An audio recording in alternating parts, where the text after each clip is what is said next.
So, on May 20th, we were blessed with a brand new Disney Plus original movie, which, until this point, has been a sentence that has never had a positive latter half.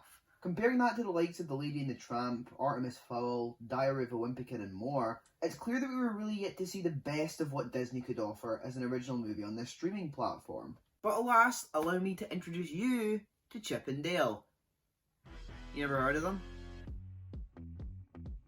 Chip and Dale Rescue Rangers is the latest attempt at reviving a seemingly dormant IP that belonged to Disney, and I'm pleased to say that in my eyes at least, this was kind of a success.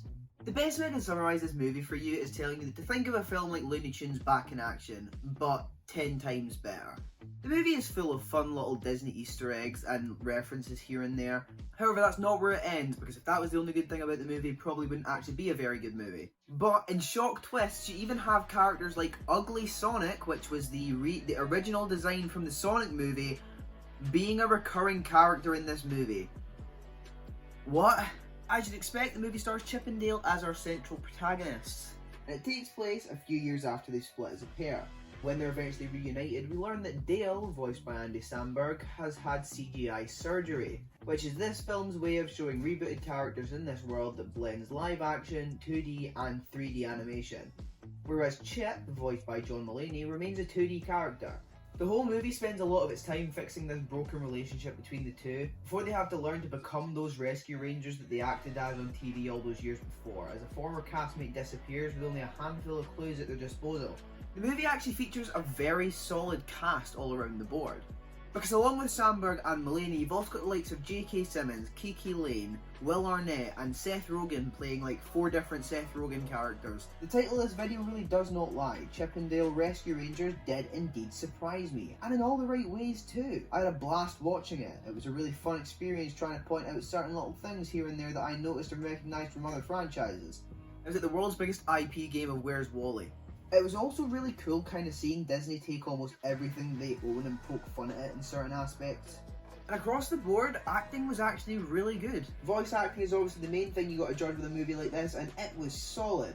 Our two leads are clearly very compatible together and are really able to sell a lot of the comedic charm and also heartbeat moments in the line delivery too. I do want to highlight Kiki Lane though, because normally in a film like this, it's very obvious that an actor is acting alongside nothing. However, with this, she does a very great job of making you feel as if the characters are really actually there. Like, you do not have this sense of, the actor being alone on set at all when you're watching this. At least I didn't. If you felt different, that's fair enough. Also, can we appreciate that this movie is actually funny? It's not afraid to make itself the punchline, and the writing is so incredibly witty.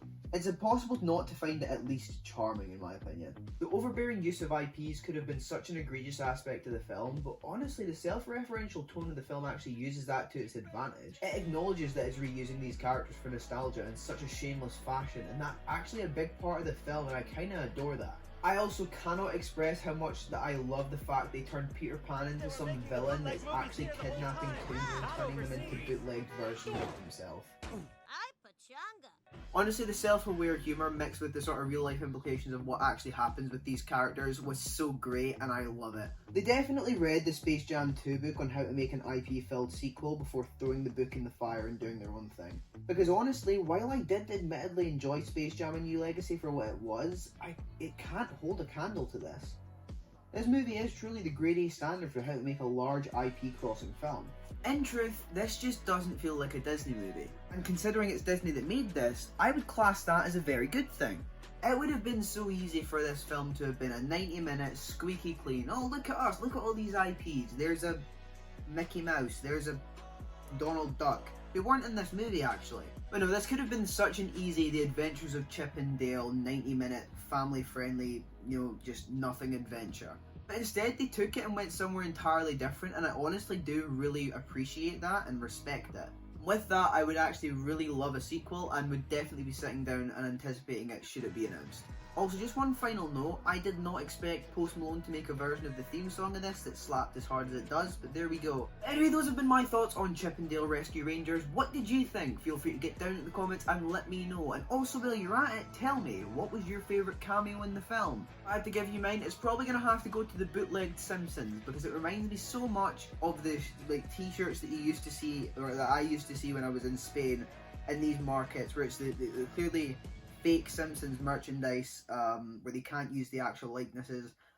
I just really loved that. It was really weird having that memory brought back in that scenario. But yeah, let me know yours, and also let me know if there's any cameos you think you spotted that not a lot of people have. Please leave a like on this video and feel free to share it with your friends or on social media. From now on, starting in the next video, I will be shouting out a person that retweets the video announcement for the previous video.